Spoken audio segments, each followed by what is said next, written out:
Hello, everybody, and welcome to the HKLA's Lax Convention virtually in 2021. Today, I'm going to be talking about how to defend the two-man game in field lacrosse.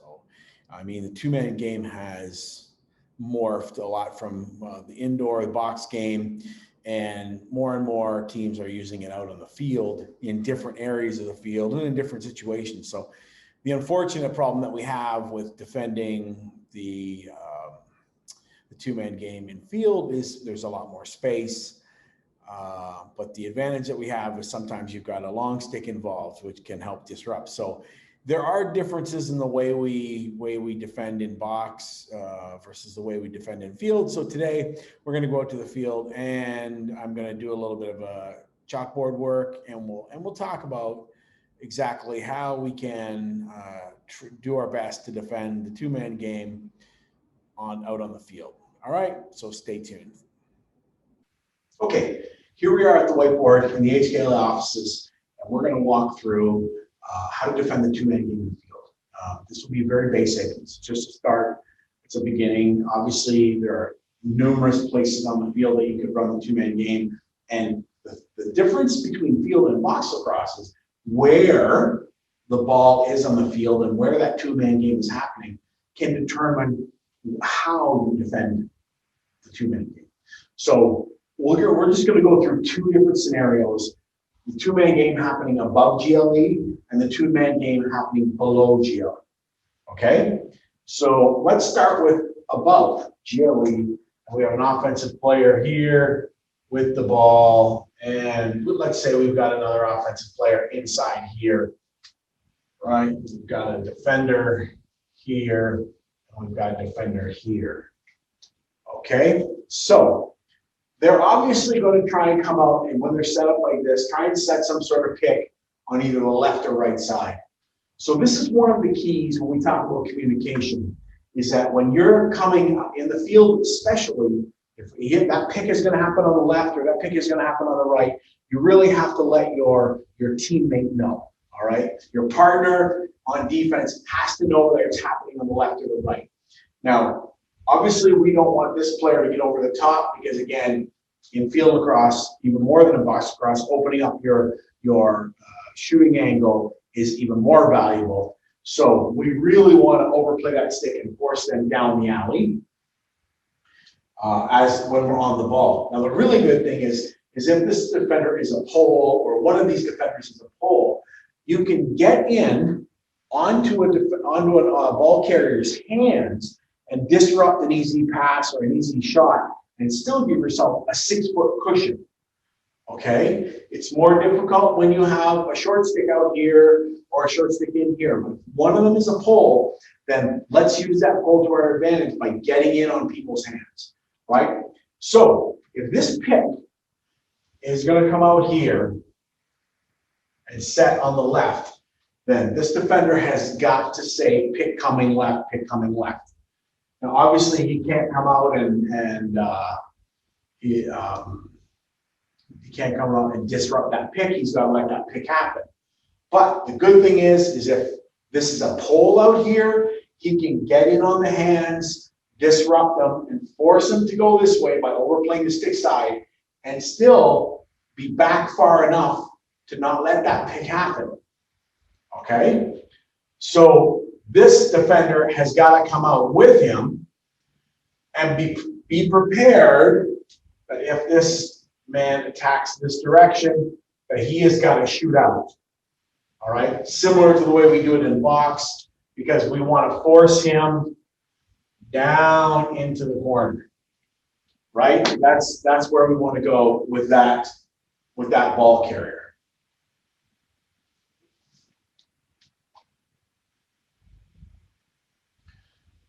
So now this defender, once the ball carrier leaves, has got to recover to the middle immediately. Recover to the middle immediately. All right, so that you can get in behind that pick, so that there's not a roll off that pick towards the net. All right, same thing though, when you're recovering, if this is a pole, you should always have your stick up in the passing lane or pointed back towards the net because if that roll does happen, okay, if this offensive player who came to set a pick rolls inside and that ball gets dumped into the middle, if you've got your stick into the inside, you can clamp down and not allow that pass to happen. So that's really, really important, okay? That when you're recovering to the middle, you always have your stick up, passing lanes pointing towards the net, so you're ready to check sticks. All right? So this is a little bit different than how we would defend it in box, but there are a lot of similarities, okay? Okay, so we're going to talk defending the two-man game in field lacrosse. We've got one pole up here with an attackman on the side. We've got another pole down there with an attackman at X.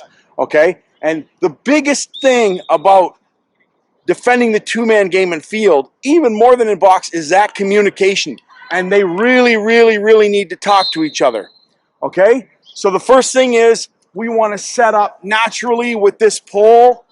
He wants to overplay that stick side. He does not want that player to get over the top, right? We want him to force him down that way towards his help down low. So you can see what he's done. He's overplayed his stick side, and he's forcing him down low. Over here, we've got the pole. Over here, we've got the pole who's in a position to what we call this triangulation, right? He's got a triangle between his partner, the ball, and his mark, who is now sneaking behind the net. Right? So this is what we want to do with this off-ball guy. Now, when the pick comes, we really, really have to communicate quickly that pick is coming. Because we are not going to be able to stop the pick from happening. All right? We have to make sure that our partner knows that it's coming. Okay? So as you're walking to the pick, you have to hear, pick's coming from right. Yeah. Pick right. Pick right, pick right. Pick right. And this guy, this defender right here, has got to get out on the hands. So he's got to get on the hands first to make sure that he can't take an easy shot. And then he's got to open up to make sure that pick happens in front of him. Okay? He doesn't want that pick to happen on his back. This defender now has to shoot out and take that player. And the good thing about having the pole is he gets to get in on the hands here so that they can't get an easy dump pass into the middle. Okay? A lot of that is precluded by the communication about that pick coming, disrupting the ball carrier's hands, and then opening up to stop the pick. Okay, so now we're going to run through it, and we're going to watch him do it a little bit live. Okay? Pick right, pick right. Sit. There you go. There you go. So you saw what happened there. They forced him into a bad position to make an awkward pass, which forced the ball away. All right, we're going to try it one more time. Let's see it happen again. One ball, no, right. Pick right, sit. Left foot. Great, so you saw what happened there. When the pass came into the middle, we were able to knock it down because we had good body position. So this is how we tried to defend that pick on the wing.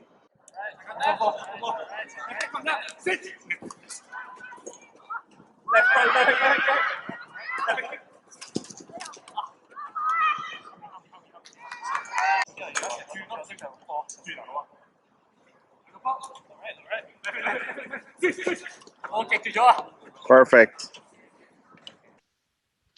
All right, we're back at the whiteboard, and we want to talk about what happens when there is a two-man game that's happening below GLE. A lot of teams will do what they call a big little, okay? So they'll have an attackman down here with the ball. Doesn't necessarily have to be righty or lefty, doesn't really matter, but they're usually down somewhere below GLE with the ball. And of course, there's a defender on them, and that's going to be a pole. Now you're going to have a midfielder come from the top side and come down to set a pick. okay? And you're gonna have a D midi that's gonna be coming down as well. And the reason why I know that this is a D midi is because they call it a big little for a reason. Big stick, little stick, right? Your pole on the attackman is your long pole, so it's a big stick, and this is a little stick. Now their goal is to try and get the number 2 D midi. So not the LSM, not the long stick midi, not their number 1, their best D midi, but their secondary D midi, that the lowest D midi on the totem pole. That's the one they're going to try and get a switch on with their attackman. So they can now isolate maybe their best attackman against the worst D midi on the field. That's why they call this a big little, and that's why they do it down here below GLE. So there's no immediate slide from another pole to help out. Okay? So given that, and also given the fact that this attackman's not a threat to score from back here, we don't necessarily have to be out and disrupting his hands all the time. Okay, so as that pick comes down, again, the D midi's got to be communicating, pick coming right, right? Because this is going to be on his right hip.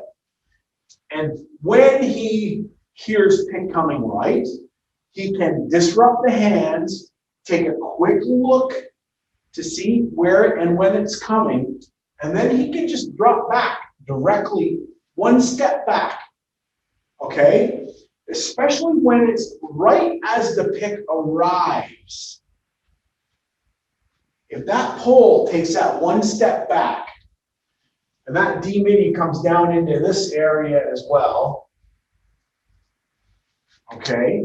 So now we've got that midfielder down here trying to set a pick, but that defender has now stepped back. And the D midi is now right on his midfielder's hip. Now, if you look at, let's say the attackman decides to attack this way, well, it's an easy coming out to meet him. All right, and now it's the same matchup that you had here.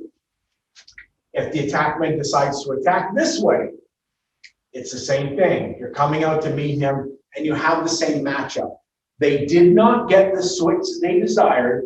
We still have our best pole potentially on their best attackman. We've got a pole on their attackman, and they've got their D midi stuck to the midfielder. Okay? No matter which way this midfielder goes, the D midi can stay with him.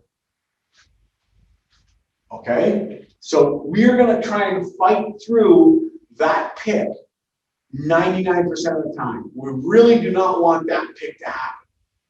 Okay? That's the first thing. So you've got to communicate pick coming left or right. The pole has got to know that it's a big little based on the fact that you're a pole behind the net with an attackman. You think there's definitely going to be a midfielder coming down to try and set a pick so they can get that switch. And we want him to step back and not let that pick happen. Okay? That's the communication, and that's the IQ, the knowledge that you've got to have to defend that big little down behind the net.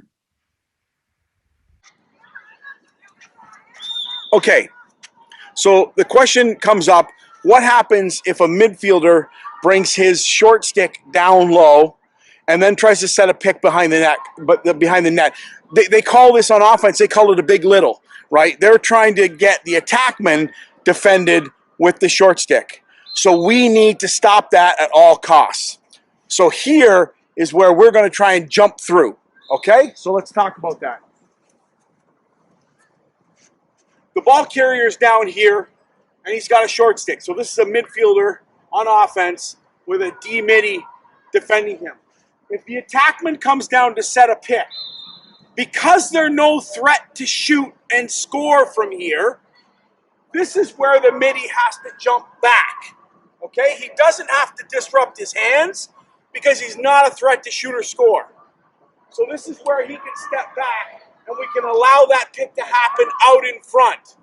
And that way we don't have the attackman getting switched onto the midfielder, so this attackman ends up being defended by a short stick. That's the last thing we want. We want to keep the pole on the attackman. So this is where that communication happens, we yell pick coming, and the midi can step back and allow the pick to happen in front of him. Okay? So we're going to run through that live.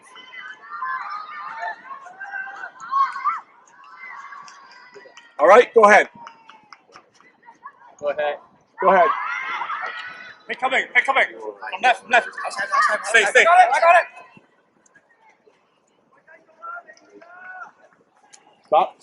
So that was perfect. So you see what happened? Even though they switched, they were behind the net, they weren't a threat to score. So the midfielder defending was able to jump through and stay with the midfielder. We really want to try to avoid that switch at all possible when we're behind the net and defending a big little. Now, what do we do when the attackman has the ball? Well, it's very, very similar.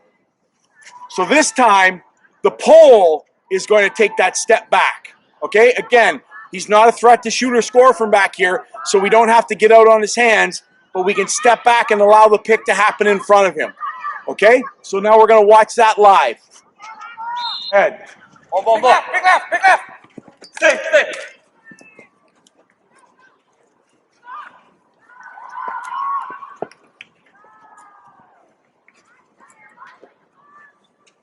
Perfect. So you saw exactly what happened. Both times we were able to jump through and defend the player and not end up having to make that switch, which is really, really important. We want to avoid that switch, especially when they're running a big little down low. All right? Ball. Pick left. Stay. I got ball. X.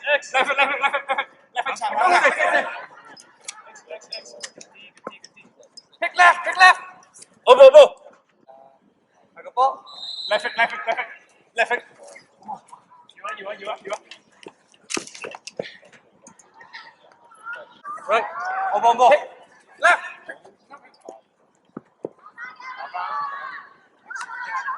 Ball. Pick left. Pick right. Stay. Good. Perfect. Okay, here's Hopkins against Syracuse. They're trying to do the big little. You can see the pole fighting through it. That's exactly what we need to do. We don't want to get that switch. Here's a big little happening down below. The pole trying to fight through it. He stumbles and falls. And that's one of those variables that you can't really account for. But he was doing his best to fight through it. That's exactly what he should have been doing.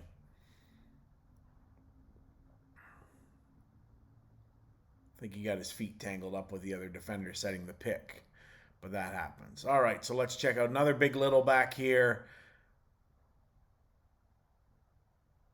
And now they've got the switch, right? They've got the switch. He wasn't able to fight through it. Now you've got an attackman on your midi, and that's why they're trying to exploit that. And sure enough, that's exactly, it ends up causing them a goal. So let's see them against Carolina here. Big little happening, trying to fight through it. Can't fight through it. Now we've got an attackman on a D midi, and that's exactly what they want. Good switch back there by the pole in the middle. Same thing. They got the switch they wanted by setting a pick on the midfielder, and now they've got the attackman going against the D midi, and they actually had a nice little switch back, but leaving a guy open up top. So here's another big little at the side. Getting those shots. They're getting those shots off that big little. So we got to fight through harder. Let's see if they can fight through this one. Yeah, he was able to fight through, right? So now it's shut down. They've shut them down. When they're able to fight through, they shut them down. Oh, that time he didn't pay attention. He was worried so much about fighting through that he turned the wrong way. So that was a great look by the attackman there. I think that's Steele Stanwyck.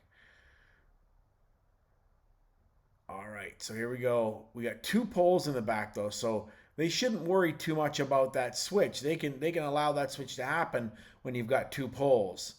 But they just got confused, so can't afford that. Here's a big little happening. Yeah, they got turned around.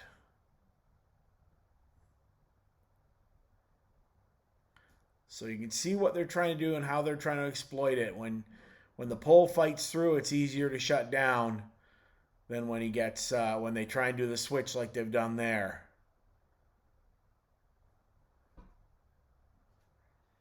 Okay, so here they are out at the wing now. Nice, the pole fought through. That was good. Let's see what happens down here. It's the midi with the ball this time. The midi tries to fight through and obviously trips on the net. Again, a variable that you can't really account for. That's why they take those D midis down there. They're just not used to working in and around the net like the poles do. So here we are out here again. This is a midfielder with the ball. The attackman setting the pick. And you can see that midi fighting through that, giving him a little bit of a shove.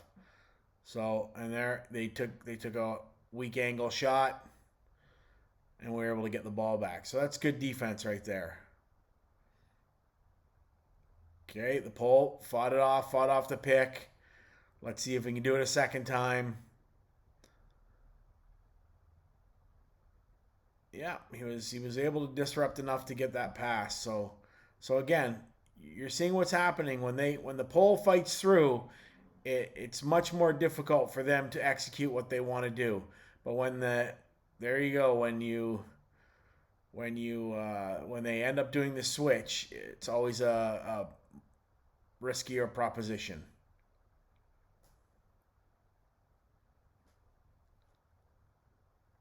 So that's all really good. So there we go. There's the basics of defending the two-man game on the field. I mean, there are so many variables, and a lot of it comes down to the communication between the two defenders that are working against that two-man game. I think it's important to remember that because there are so many variables, including what's happening off ball, that none of this is ever perfect. So we just have to work hard. I think the old saying that defense is just perspiration. It's all about hard work. So if you work hard on D and you communicate and you use some of the concepts that we've used here today and we've talked about today and we've drawn out, then hopefully you can use that to become successful at shutting down as many of those two-man games that you run into. So I really want to thank all of the players that came out to help me today. Jackie, Nelson, Kay, Jansen, and Joey. They were great. And I want everyone else to stay tuned because we really do have a lot more great content.